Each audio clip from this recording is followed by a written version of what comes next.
तो एवरीवन, स्वागत है एक बार फिर से हमारे इस यूट्यूब चैनल में। जैसा कि पिछले वीडियोस में आप लोगों ने देखा कि हमने सीजी टेट पेपर 1 पेपर 2 के इंग्लिश पोर्शन को डिस्कस किया था बड़ी अच्छे से। और इस वीडियो में हम डिस्कस करने वाले हैं पेपर 2 के सामाजिक विज्ञान मीन्स सोशल साइंस पोर्शन को, जिसमें हम पूरे के पूरे 60 क्वेश्चन के करेक्ट आंसर, लगभग करेक्ट आंसर डिस्कस करेंगे। ठीक है, उन 60 क्वेश्चन में कुछ 2-4 को छोड़कर लगभग सभी क्वेश्चंस बड़े ही अच्छे से और टाइम देकर आंसर ढूंढकर एनालाइज करके इस वीडियो को बनाया गया है। तो वीडियो लास्ट तक ज़रूर देखिएगा और इन 60 क्वेश्चंस में आपके कितने क्वेश्चन सही होते हैं वो एक बार ज़रूर देख लीजिएगा। चलिए फिर वीडियो जल्दी से स्टार्ट करते हैं।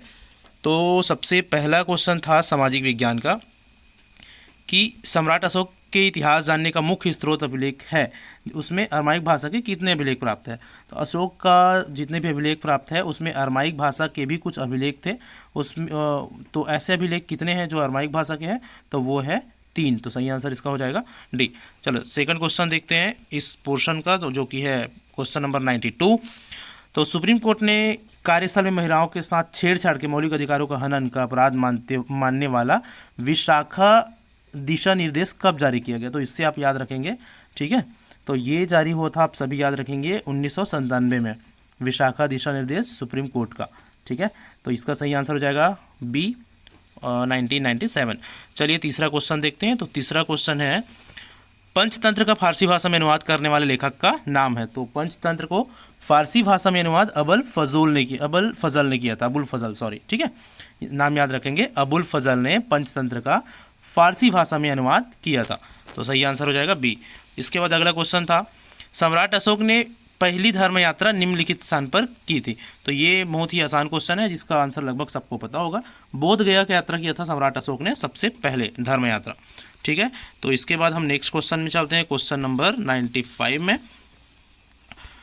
क्योंकि 60 क्वेश्चन है तो थोड़ा सा फास्ट चलना पड़ेगा। ठीक है, क्योंकि अगर बहुत अच्छे से और ज़्यादा डिटेल में हम समझेंगे तो वीडियो बहुत ज़्यादा लॉन्ग हो जाएगा, इसलिए थोड़ा सा फास्ट चलेंगे। ठीक है, चलिए 95 5th नंबर का क्वेश्चन है निम्नलिखित अधीनस्थ राजपूत राज्य का अकबर के साथ कोई वैवाहिक संबंध नहीं था।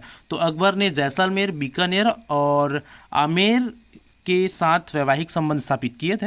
बांसवाड़ा के साथ उनका कोई वैवाहिक संबंध नहीं था। तो ये इनका करेक्ट आंसर हो जाएगा ऑप्शन नंबर सी।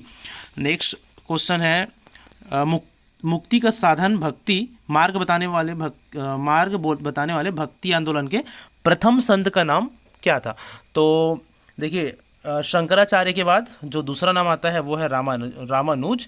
ठीक है, तो इन चारों ऑप्शन में सबसे सही ऑप्शन हो जाएगा हमारा रामानुज, जिसने सबसे पहली बार भक्ति आंदोलन का प्रवर्तन किया और भक्ति आंदोलन के प्रथम संत कहे जाएंगे इन चारों ऑप्शन में। तो सही ऑप्शन हो जाएगा रामानुज। ठीक है, उसके बाद चलते हैं क्वेश्चन नंबर 97 में। तो ईस्वी सन 453 गुप्त काल में जैन धर्म की धर्म सभा किस स्थान में हुई। तो जैन धर्म में ना सिर्फ 2 ही धर्म सभाएं हुई है। एक फर्स्ट हुआ था आई थिंक पाटलिपुत्र में और सेकंड हुआ है वल्लभी में। तो इनका सही आंसर हो जाएगा ये गुप्त काल वाला वल्लभी, ऑप्शन डी। क्लियर। चलो अगला क्वेश्चन देख लेते हैं, क्वेश्चन नंबर 98 है 1857 के विप्लव के पश्चात ईस्ट इंडिया कंपनी की सत्ता समाप्त कर क्राउन की स्थापना की घोषणा कब की गई। तो 2 अगस्त 1858 को भारत शासन अधिनियम 1858 के तहत क्राउन की सत्ता की स्थापना की गई थी। ठीक है, क्योंकि इस अधिनियम की घोषणा 2 अगस्त 1858 को हुआ था। तो ये ऑप्शन आपका सही हो जाएगा, अगस्त 1858, ऑप्शन डी। ठीक है, चलिए नेक्स्ट देखते हैं निम्नलिखित में किस राज्य ने दक्षिण पूर्वी एशिया के मलाया में भारतीय साम्राज्य के क्वेश्चन नंबर जो 99 है इसके आंसर के लिए ना हम ऑफिशियल आंसर की वेट कर लेंगे। ठीक है, चलो आगे देखते हैं क्वेश्चन नंबर 100। 100 नंबर का क्वेश्चन था निम्नलिखित स्थान में प्राप्त संस्कृति हड़प्पा युगोत्तर संस्कृति है। कौन सा संस्कृति हड़प्पा युगोत्तर मतलब हड़प्पा के जस्ट बाद आने वाले संस्कृति मानी गई है। तो इसका सही आंसर है झुकर संस्कृति, याद रखेंगे आप, है ना। झुकर संस्कृति को हड़प्पा संस्कृति युगोत्तर संस्कृति मानी गई, मतलब हड़प्पा के जस्ट बाद आने वाली संस्कृति झुकर संस्कृति। तो ऑप्शन सी सही होगा। आगे देख लीजिए, ये सेट डी का आंसर है, आप लोग अपने सेट के हिसाब से मिलाकर देख सकते हैं। ठीक है, ओके। नेक्स्ट है 101 नंबर का क्वेश्चन वैदिक साहित्य के अनुसार विद्यार्थी जीवन समाप्त होने पर कौन सा संस्कार होता है। तो आप लोग याद रखेंगे वैदिक साहित्य में कुल 16 संस्कार दिए गए हैं, जिसमें 14 नंबर का संस्कार है समावर्तन संस्कार, जिसको विद्यार्थी जीवन समाप्त होने के पश्चात किया जाता है। ठीक है, समावर्तन। याद रखेंगे। अगला क्वेश्चन है 102 नंबर का, किस मराठा पेशवा ने अंग्रेजों के साथ बासिन की संधि की थी? ठीक है, अंग्रेजों के साथ बासिन की संधि, तो ये आप याद रखेंगे ऑप्शन नंबर बी, बाजीराव द्वितीय ने मराठा पेशवा के इन अंग्रेजों के साथ बासिन की संधि किया था। ठीक है, बाजीराव द्वितीय।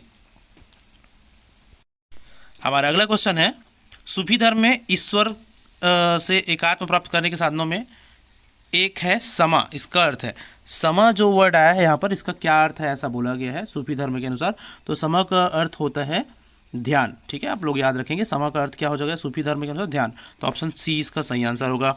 अगला क्वेश्चन था, मुसलमान प्रजा का इस्लाम नियम के अनुसार हाँ, तो ये वाला जो क्वेश्चन है इसके आंसर के लिए भी सॉरी हम आंसर की का वेट कर लेंगे, क्योंकि ये भी एक कंफ्यूजन है जिसका मैं रॉन्ग आंसर नहीं बताना चाहूँगा यहाँ पर। ठीक है, क्योंकि अनुमान के बेस पर इसका आंसर नहीं दिया जा सकता। चलो इसके बाद जस्ट आगे का क्वेश्चन हम देख लेते हैं। क्वेश्चन नंबर 105, अकबर ने अपने शासन के 24वें वर्ष में पैराइस पर आधारित नई राजस्व व्यवस्था का प्रारंभ किया था। तो ये कौन सा राजस्व व्यवस्था था? तो उसने ना एक राजस्व व्यवस्था का प्रारंभ किया था अकबर ने, जिसको दहसाला प्रथा के नाम से जाना जाता है। तो इसका सही आंसर होगा डी 105 का। 106 नंबर के क्वेश्चन में दिया था, कौटिल्य के अर्थशास्त्र के अनुसार क्षेत्रक किसे कहते हैं? तो क्षेत्रक किसे कहते हैं? भूस्वामी को क्षेत्रक बोला जाता है, याद रखेंगे सभी। ठीक है, भूस्वामी को क्षेत्रक कहा जाता है। तो ऑप्शन बी सही होगा इस क्वेश्चन का। क्वेश्चन नंबर 107 है, ब्रिटिश कालीन भारत में जाति व्यवस्था को प्रभावित करने वाले कारकों में निम्नलिखित कारक नहीं है। तो जाति व्यवस्था को प्रभावित करने वाले कारक कौन सा नहीं है? तो देखिए यहाँ पर पाश्चात्य सभ्यता तो जाति व्यवस्था को प्रभावित करता है, जाति पंचायत भी कर सकते हैं, अंग्रेजी शिक्षा भी कर सकती है। औद्योगिकरण जो है वो किसी भी तरह की जाति व्यवस्था को प्रभावित करने वाले कारक नहीं हो सकते यहाँ पर। तो ये ज़्यादा सूटेबल आंसर होगा, ऑप्शन ए। चलिए अब देखते हैं 108वां नंबर का प्रश्न, जो कि है, सूफी संत शेख अहमद सरहिंदी किस सूफी संप्रदाय के थे? ठीक है, ये किस सूफी संप्रदाय के थे? तो ये जो अहमद सरहिंदी जी है वो हनफी विचारधारा व नक्शबंदी संप्रदाय के सूफी संत हैं। ठीक है, तो इसका सही आंसर क्या होगा? नक्शबंदी। इसमें एक और वर्ड आया है, हनफी विचारधारा के थे ये। ठीक है, इसे ये भी याद रखेंगे। तो सही आंसर हो जाएगा ए। चलो उसके बाद आगे का क्वेश्चन था, 1857 के विप्लव को इंग्लैंड के किस नेता ने सुनियोजित ढंग से इस विद्रोह को इंग्लैंड के किस नेता ने राष्ट्रीय विद्रोह कहा था? ऐसा एक क्वेश्चन है, तो आप लोग याद रखेंगे बेंजामिन डिजरायली इनका पूरा नाम है। ऑप्शन ए इसका सही आंसर हो जाएगा, बेंजामिन डिजरायली। ठीक है, जिसने 1857 के विद्रोह को राष्ट्रीय विद्रोह कहा था, इंग्लैंड के नेता ही है। ठीक है, आगे देख लेते हैं फटाक से जल्दी से। क्वेश्चन नंबर 10 में आ जाते हैं।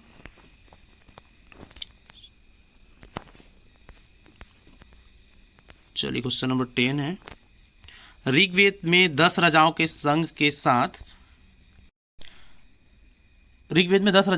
के साथ युद्ध करने वाले किस राजा का नाम आता है? तो आप याद रखना, सुदास ने 10 राजाओं के साथ युद्ध किया था, जिसको दशराज्य युद्ध के नाम से जाना जाता है। तो इसका सही आंसर होगा option number B. Next question है, भारत में बाल श्रम नीति के क्रियान्वयन के लिए बाल श्रम उन्मूलन प्राधिकरण कब बनाया गया था?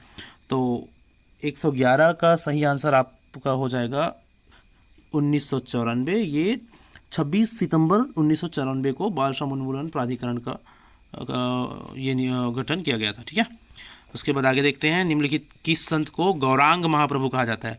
तो गौरांग महाप्रभु ना, ये आप नाम से क्लियर है, चैतन्य महाप्रभु आप नाम सुने होंगे। ठीक है, चैतन्य महाप्रभु को गौरांग महाप्रभु बोला जाता है, क्योंकि वो गौर वर्ण से संबंधित है ना, गौर वर्ण के होने के कारण उसको गौरांग महाप्रभु कहा जाता है, चैतन्य महाप्रभु। आगे का क्वेश्चन है नेक्स्ट, क्वेश्चन नंबर 113, आधुनिक भारत में नगरीकरण प्रक्रिया के विकास में निम्नलिखित कारण नहीं माना जा सकता? ठीक है, नगरीकरण के विकास में कौन सा ऐसा चीज़ है जिसको हम ये नहीं मान सकते कि ये नगरीकरण प्रक्रिया के कारण है? तो भाई देखिए, सांस्कृतिक परंपरा हो सकता है, व्यापारिक केंद्र भी सही है, संचार विकास का माध्यम भी सही है, कृषि में नवीन प्रयोग को हम, क्योंकि ये कृषि और नगरीकरण उतना संबंधित नहीं है, कृषि की जब हम बात करते हैं तो ग्रामीणकरण से संबंधित होता है, तो कृषि में नवीन प्रयोग, नगरीकरण प्रक्रिया के विकास में शामिल नहीं माना जा सकता। चलो उसके बाद अगला क्वेश्चन है 114 नंबर का प्रश्न। ईस्ट इंडिया कंपनी ने समकक्षता के सिद्धांत पर भारतीय रियासतों के साथ समझौता किया था। इस नीति को क्या कहते हैं? ईस्ट इंडिया कंपनी ने ना भारतीय रियासतों के साथ एक समझौता किया था, ठीक है, उनके समकक्षता के सिद्धांत पर, और इस समझौता को एक नाम दिया गया था सुरक्षा घेरे की नीति, ठीक है। ईस्ट इंडिया कंपनी ने भारतीय रियासतों के साथ ये समझौता किया था और इस समझौते को क्या नाम दिया गया? सुरक्षा घेरे के नीति। ये याद रखेंगे सभी, तो सही आंसर होगा ऑप्शन नंबर ए, ठीक है। इसके बाद हम नेक्स्ट चलते हैं प्रश्न 115 नंबर। भारत के संविधान के उद्देश्यों में से एक आर्थिक न्याय का उल्लेख किया गया है। तो ये 115 नंबर का क्वेश्चन का सही आंसर हो जाएगा आपका ऑप्शन नंबर बी, प्रस्तावना तथा राज्य के नीति निर्देशक सिद्धांतों में, ठीक है। भारत के संविधान के उद्देश्यों में एक आर्थिक न्याय शब्द का उल्लेख किस में किया गया है, ऐसा पूछा गया है। तो प्रस्तावना और नीति निर्देशक तत्व दोनों में इस शब्द का उल्लेख किया गया है, ठीक। चलो अगला क्वेश्चन देखते हैं, क्वेश्चन नंबर 116। तो ये क्वेश्चन ऐसा है, यहाँ से आप देखेंगे, राज्यसभा के संबंध में निम्नलिखित में कौन सा निम्नलिखित पर विचार करें बोला गया है ना। तो वही देखिए यहाँ पर हमारा ऑप्शन नंबर बी सही होगा, कथन एक और कथन पहला और तीसरा सही होगा। सॉरी, ये कहाँ है? ऑप्शन नंबर बी, ये कथन एक और कथन तीन। देखो, राज्यसभा एक निरंतर चलने वाली संस्था है, सही बात है। इसके 1/4 सदस्य हर दूसरे वर्ष सेवानिवृत्त होते हैं, गलत बात। 1/3 सदस्य हर दूसरे वर्ष सेवानिवृत्त होते हैं, तो ये हो गया गलत। और इसको देख लेते हैं, राज्यसभा के सदस्यों की पदावधि 6 साल की होती है, सही बात है। तो पहला और तीसरा सही है, तो पहला और तीसरा कहाँ है? ऑप्शन बी में। तो इसका सही आंसर हो जाएगा ऑप्शन नंबर बी। ओके, चलो नेक्स्ट क्वेश्चन देख लेते हैं, क्वेश्चन नंबर 117। निम्नांकित कथनों पर विचार कीजिए। तो भाई कथन क्या है? संविधान के तीसरे भाग में 6 मौलिक अधिकारों का उल्लेख किया गया है, सही बात है। 6 मौलिक अधिकार है, तीसरे भाग में है ना, सही है। दूसरा, मूल संविधान में मौलिक कर्तव्यों का उल्लेख नहीं किया गया है। अब यहाँ पर क्या बोला गया? मूल संविधान में मौलिक कर्तव्यों का उल्लेख नहीं किया गया, ये भी सही है। जो मूल संविधान हमारे थे ना, उसमें मौलिक कर्तव्यों का उल्लेख नहीं किया गया था, है ना, ठीक है। बाद में इसमें कुछ संशोधन हुए, लेकिन मूल संविधान में मौलिक कर्तव्यों का उल्लेख नहीं किया गया था। तो इसका सही आंसर, अब दोनों सही हैं, तो दोनों सही हैं मतलब कहाँ है भाई? इधर देख लेते हैं, कथन 1 और कथन 2 दोनों सही हैं, ऑप्शन नंबर सी, ठीक है। तो इसमें आ जाएगा ऑप्शन नंबर सी, कथन 1 और कथन 2 दोनों सही हैं।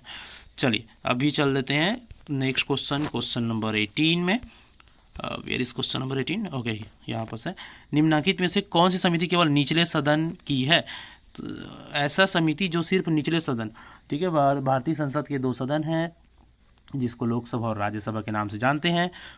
राज्यसभा को उच्च सदन बोला जाता है, लोकसभा को निम्न सदन बोला जाता है, ठीक है, या निचला सदन बोला जाता है। तो निचला सदन मतलब लोकसभा, सिर्फ लोकसभा में पाई जाने वाली समिति, तो वो उसका सही आंसर हो जाएगा प्राक्कलन या आकलन समिति, ठीक है। तो इसका सही आंसर है ऑप्शन नंबर डी। चलिए आगे चलते हैं 119 में। राष्ट्रपति की उच्चतम न्यायालय से सलाह, राष्ट्रपति को एक पावर, उनके पास एक क्षमता होता है कि वो क्या कर सकते हैं? उच्चतम न्यायालय से सलाह ले सकते हैं। तो वो किस अनुच्छेद के अंतर्गत आता है? तो वो आता है अनुच्छेद 143 के अंतर्गत। वो किसी भी विषय में उच्चतम न्यायालय से सलाह ले सकते हैं, ठीक है। चलिए आगे देखते हैं नेक्स्ट प्रश्न 120 नंबर का। भारतीय संविधान के किस अनुच्छेद में सांविधानिक उपचारों के अधिकारों का उल्लेख है? इसको तो आप सभी इसको जरूर पढ़े होंगे। अनुच्छेद 32 में संवैधानिक उपचारों का उल्लेख है, जिसको डॉक्टर भीमराव अम्बेडकर ने भारतीय संविधान का आत्मा भी कहा है, ठीक है।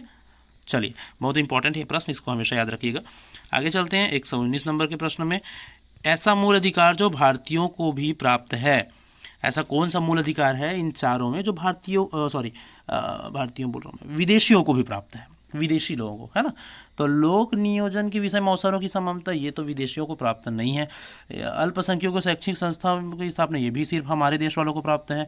डी वाला भी हमारे देश वालों को प्राप्त है। तो ये जो बी दिख रहा है आपको, ये बस ऐसा है जो विदेशियों को प्राप्त नहीं है। ये ऐसा है जो विदेशियों को प्राप्त है ना। अपराधों के लिए दोष सिद्धि के संबंध में संरक्षण, बाकी सभी प्राप्त नहीं है। तो हमारा सही आंसर क्या होगा? कौन सा प्राप्त है पूछा गया है, तो सिर्फ ये वाला बस प्राप्त है भाई विदेशियों को, ठीक है। चलिए तो सही आंसर बी है। आगे देख लेते हैं क्वेश्चन नंबर 122 कहाँ है, हाँ यहाँ पर। राज्यपाल के संबंध में निम्नलिखित कथनों पर विचार कीजिए। राज्यपाल के बारे में आई होप कि आप सभी ने जरूर पढ़े होंगे। देखिए पहली बात क्या बोला गया है, वह अपना त्यागपत्र राज्य के मुख्य न्यायाधीश को प्रस्तुत करता है, जो कि गलत बात है भाई। वो अपना त्यागपत्र ना राष्ट्रपति को प्रस्तुत करता है ना, मुख्य न्यायाधीश को नहीं। तो पहला पॉइंट गलत हो गया। दूसरा देखो, उनकी आयु कम से कम 35 वर्ष की होनी चाहिए, सही बात है ना, दूसरा सही हो गया। थर्ड, उनकी उपलब्ध परिलब्धियों, भत्तों और विशेषाधिकारों का निर्धारण राष्ट्रपति द्वारा किया जाता है, ये भी सही है। तो हमारा दूसरा और तीसरा, सेकेंड और थर्ड सही है। तो हमारा ऑप्शन कौन सा सही हो जाएगा? Option number B, second and third, ये आपका सही आंसर हो जाएगा। चलिए आगे देख लेते हैं 123 नंबर का क्वेश्चन। भारत के कौन कौन से राज्य चीन की सीमा से लगे हुए हैं? तो भाई हमारे भारत देश और चीन की सीमा में अरुणाचल प्रदेश, सिक्किम, हिमाचल प्रदेश, जम्मू कश्मीर और उत्तराखंड, ये इधर देखो कुल 5 राज्यों की सीमा लगी हुई है। तो हमारा सही आंसर क्या हो जाएगा? ऑप्शन नंबर सी, अरुणाचल प्रदेश, सिक्किम और हिमाचल प्रदेश। चलो आगे चलते हैं। एशिया की सबसे बड़ी इमली मंडी कहाँ पर है? ये छत्तीसगढ़ का क्वेश्चन है। डेफिनेटली आप एक बार जरूर पढ़े होंगे आप इस क्वेश्चन को। जगदलपुर में एशिया की सबसे बड़ी इमली मंडी है। कहाँ पर? जगदलपुर में। चलिए अगला क्वेश्चन है, निम्न में से किस साहित्यकार को छत्तीसगढ़ विद्यासागर? तो ना रामदयाल तिवारी जी को, पंडित रामदयाल तिवारी जी को छत्तीसगढ़ का विद्यासागर की संज्ञा दी जाती है। आप याद रखेंगे, बड़ा इंपॉर्टेंट क्वेश्चन है, ठीक है। चलो आगे चलते हैं। क्वेश्चन नंबर 126 लेटराइट मिट्टी को स्थानीय भाषा में क्या बोलते हैं? तो स्थानीय भाषा में लेटराइट मिट्टी को बोला जाता है भाटा। क्या बोला जाता है? भाटा, ठीक है।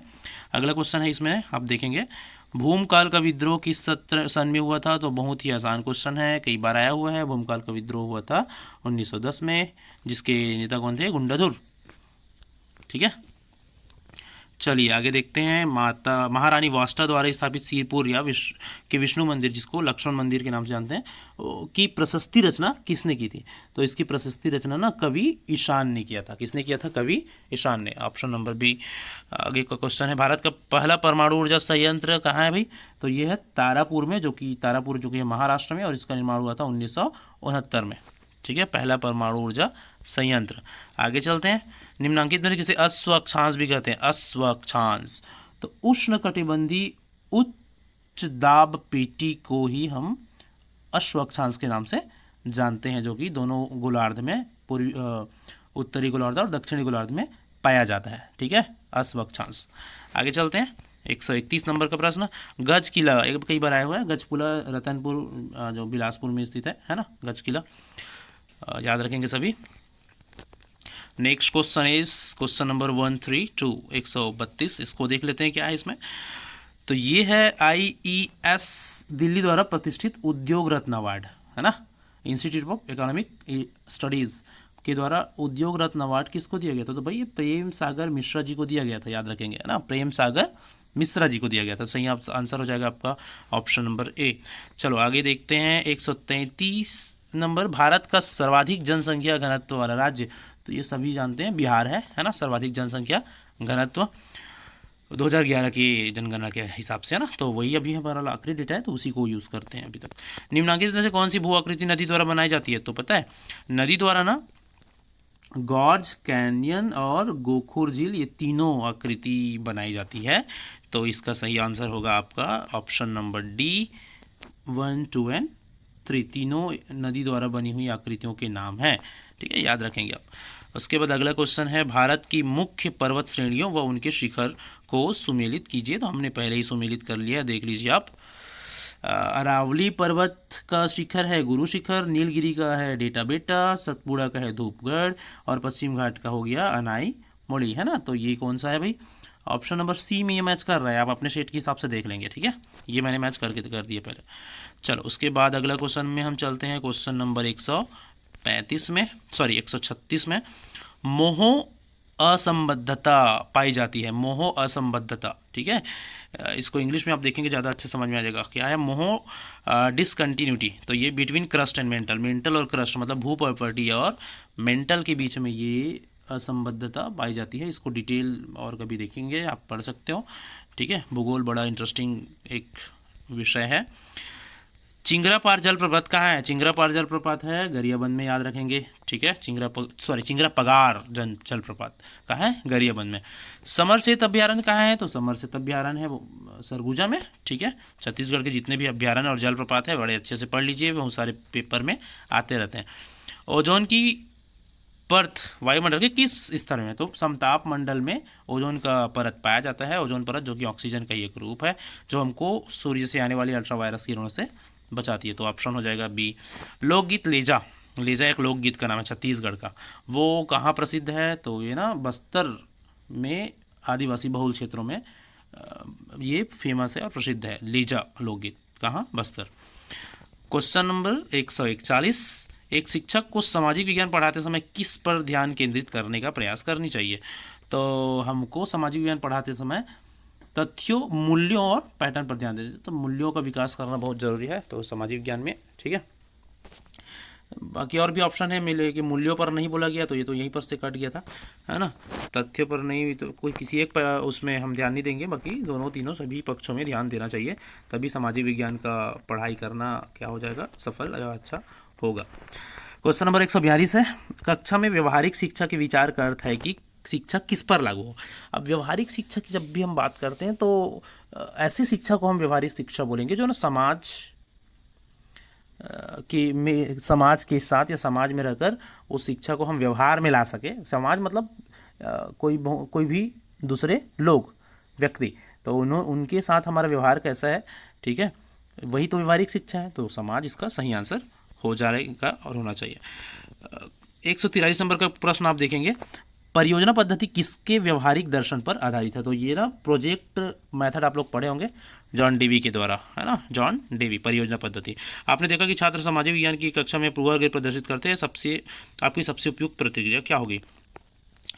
बच्चा पूर्वाग्रह प्रदर्शित करता है तो सामाजिक वास्तविकता के आयामों पर चर्चा का आयोजन करें, ये सबसे सही आंसर होगा और करेक्ट आंसर भी होगा। टिप्पणी पर ध्यान मत दें, छात्रों फटकारी, ये सब बिल्कुल भी नहीं आता ऐसे क्वेश्चन में, है ना, ठीक है।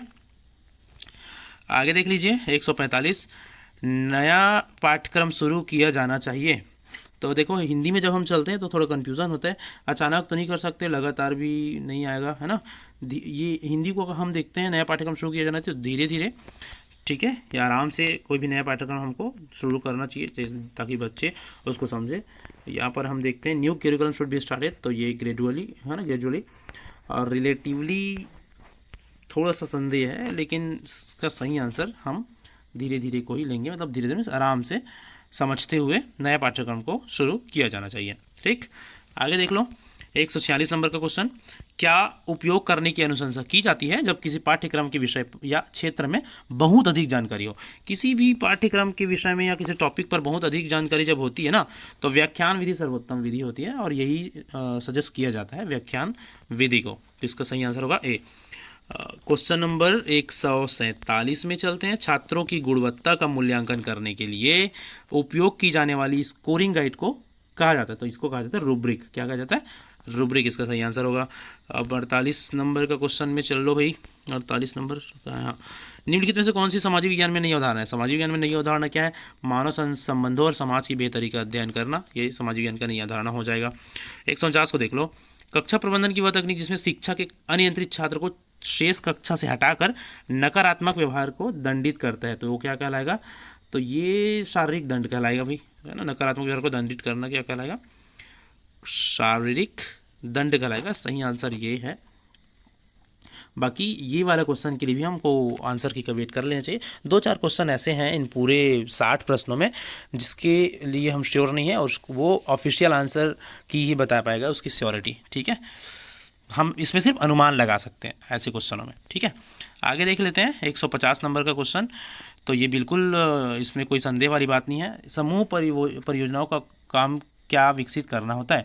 तो ना इसमें मजबूत इंस्टा ग्रुप, प्रतियोगिता, उपलब्धि की व्यक्तिगत भावना और सहयोग की भावना सब विकसित करना होता है। तो इसका सही ऑप्शन क्या हो जाएगा? उपरोक्त सभी। तो इस तरह से हमने कुल 60 प्रश्नों का अध्ययन या सही आंसर इसमें देखा। ज़्यादातर क्वेश्चन, कुछ 2-3 क्वेश्चन को छोड़कर लगभग सभी क्वेश्चंस के सही आंसर मैं बताया हूं और बहुत ही अच्छे से एनालाइज करके इन क्वेश्चनों के आंसर्स ढूंढ के मैं आप लोगों के सामने में रखा हूं। तो डेफिनेटली इसमें आपको ऑफिशियल की वेट तो करेंगे, लेकिन फिर भी लगभग आप इसके बेस पर अपना आंसर या अपना स्कोर चेक कर सकते हैं। ठीक है, चलिए तो फिर आज के वीडियो में इतना ही। Thank you so much video देखने के लिए। और वीडियो अगर अच्छा लगा हो और चैनल में न्यू हो, ठीक है, और इस तरह के वीडियोस और भी आप देखना चाहते हैं, आगे CTET से रिलेटेड और भी बहुत सारी चीज़ें या कंटेंट्स इस वीडियो में आप देखना चाहते हैं, तो हमारे साथ जुड़ सकते हैं। ठीक है, चलिए, थैंक यू सो मच।